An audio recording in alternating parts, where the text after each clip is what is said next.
وما أرسلنا من رسول إلا ليطاع بإذن الله ولو أنهم إذ ظلموا أنفسهم جاءوك فاستغفروا الله واستغفر لهم الرسول لوجدوا الله توابا رحيما فلا وربك لا يؤمنون حتى يحكموك فيما شجر بينهم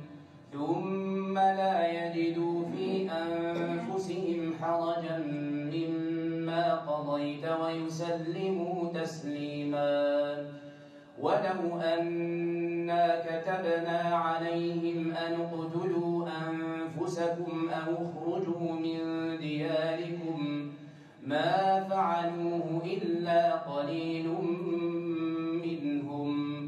ولو أنهم فعلوا ما يوعظون به لكان خيرا لهم وأشد تثبيتا وإذا لآتيناهم من لدنا أجرا عظيما ولهديناهم صراطا مستقيما ومن يطع الله والرسول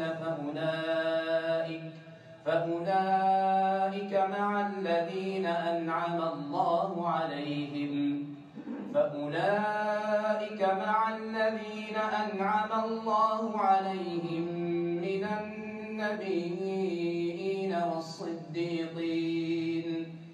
النبيين والصديقين والشهداء والصالحين وحسن أولئك رفيقا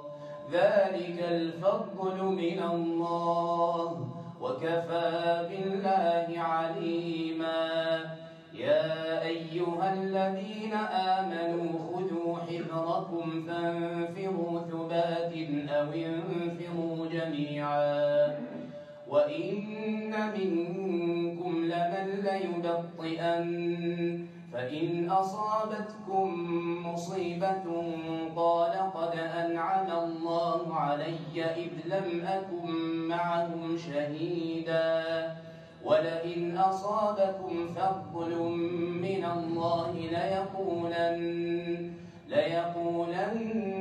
كأن لم يكن بينكم وبينه مودة يا ليتني كنت معهم فأفوز فوزا عظيما.